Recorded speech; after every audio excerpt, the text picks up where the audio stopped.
আসসালামু আলাইকুম। আজকের এই পর্বটা একটু ডিফারেন্ট। এটা খুবই চ্যালেঞ্জিং একটা মোমেন্ট ছিল আমাদের। আমরা হঠাৎ করে প্ল্যান করছিলাম যে বারবিকিউ খাবো, কিন্তু যদি জানতাম রে ভাই বারবিকিউ এভাবে খেতে হয়, তাহলে আল্লাহর হস্তে কখনো বারবিকিউটা মুখে আনতাম না। হঠাৎ সেদিন বৃষ্টি হচ্ছিল আর আমরা গেছিলাম মিরপুর 1 নম্বর মাজারুলের বাসায়। হঠাৎ করে আমাদের মাথার মধ্যে প্ল্যান আসলো যে আমরা বারবিকিউ করি বাসায়। তো আমি জিজ্ঞেস করছিলাম বারবিকিউ করার জন্য সব অ্যারেঞ্জমেন্ট আছে কিনা, স্পেশালি চুলা কয়লা আছে কিনা। তারা বলতেছিল হ্যাঁ সবকিছু ঠিক আছে। এরপর বাসায় আমরা মুরগি কিনে নিয়ে আসলাম, সেটার জন্য যা যা করা দরকার সেটা প্ল্যান করলাম।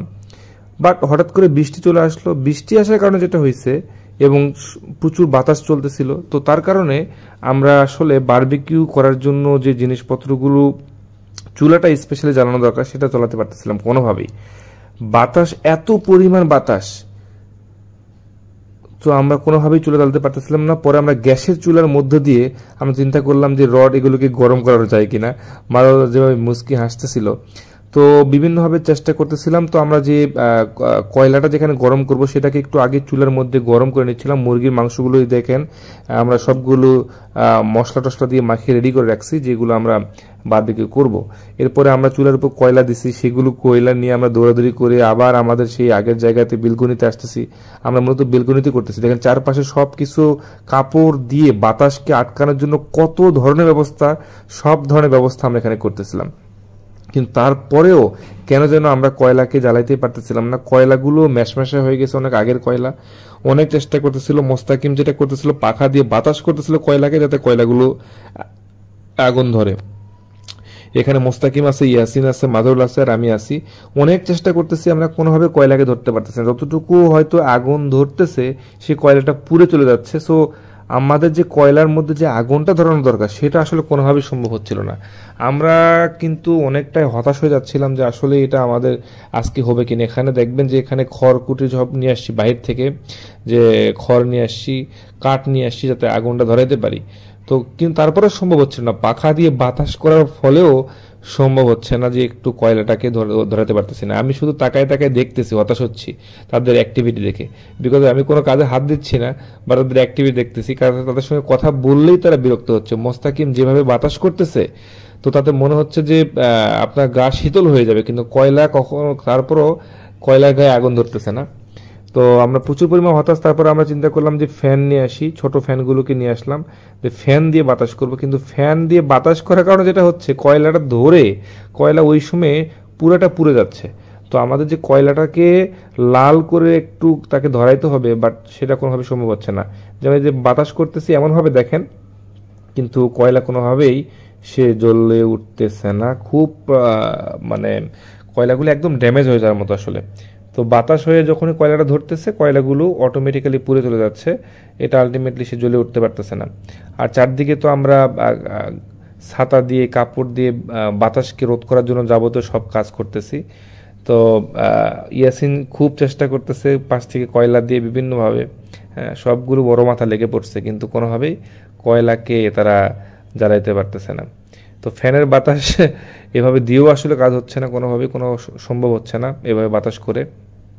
তারপরে চলতেছি, ফ্যান বন্ধ করতেছে, আবার অফ করতেছে, কিন্তু কয়লা ধীরে ধীরে, সব কয়লা ধীরে ধীরে পুড়ে চলে যাচ্ছে।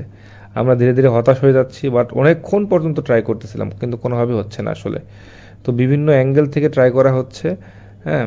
তো তাছাড়া আবার পরে আবার দেখতেছি আমরা বাতাস করতেছিলাম পাখা দিয়ে, তারপরে হচ্ছিল না। এখন একটু কয়লাটা ধরে উঠছে অনেক চেষ্টার ফলে। তো এখন চেষ্টা করে চিন্তা করলাম আমরা এখনই মুরগির মাংসগুলো দিই, আর হয়তো সম্ভব না, কারণ একটু পরেই সব কয়লা শেষ হয়ে যাবে।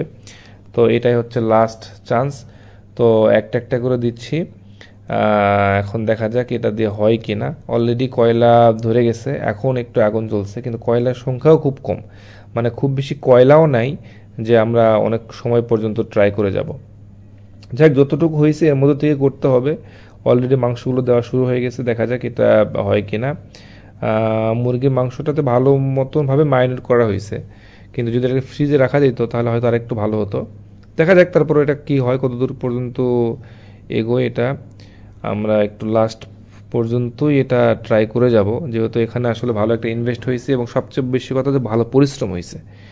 তো এখনো পর্যন্ত আমরা বাতাস করে যাচ্ছি, এবং মাংসগুলো দিচ্ছি, কিন্তু দেখেন যে মাংসগুলো কিন্তু পুড়ে যাচ্ছে। আসলে বারবিকিউ ভাবে আসলে হয় না, মাংস আপনাকে আগুন জ্বালানো যাবে না, এই কয়লার তাপে আপনাকে পুড়তে হবে, আদারওয়াইজ আপনার খুব বেশি ভালো লাগবে না। কিন্তু আমাদের আসলে কিছু করার ছিল না, কয়লা শেষের দিকে যেভাবে হোক এটাকে তো পুড়তে হবে। তো এই আগুন যেহেতু ফ্যানের বাতাস দিচ্ছি, সো পুড়েও যাচ্ছে, বাট তারপরেও কিছু করার নাই, এটাকে কোনোভাবে বারবিকিউ করার চেষ্টা করতেছি আমরা।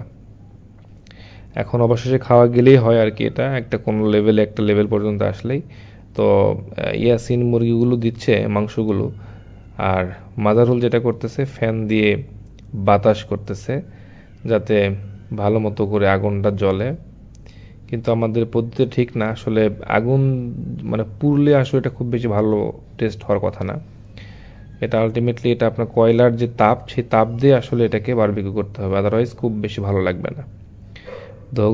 মানে যতটুকু ছিল সবগুলো কয়লা এখন পুড়ে কিন্তু প্রায় শেষের দিকে।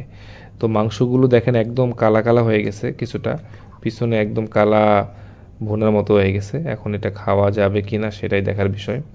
তো আমরা মাংসের উপরে যেখানে কালা হয়ে গেছে সেখানে আমরা আবার মশলাগুলো দিচ্ছি যাতে ওটা কালা না থাকে আর কি, মানে বিভিন্ন অ্যাঙ্গেল থেকেই চেষ্টা করা হচ্ছে।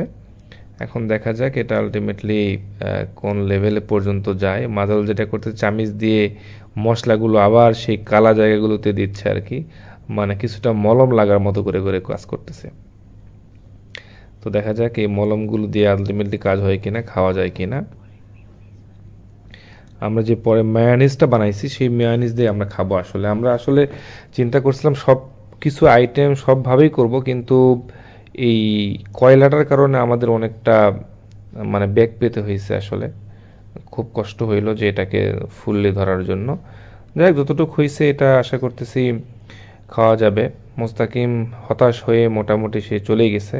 এই যে আমাদের রুটি করতেছি, যে রুটি আমরা দিয়ে খাবো আসলে, হ্যাঁ, মানে একটা মোটামুটি ভালো একটা কর্মযোগ্য। মোস্তাকিম ট্রাই করতেছিল রুটি বানানোর জন্য।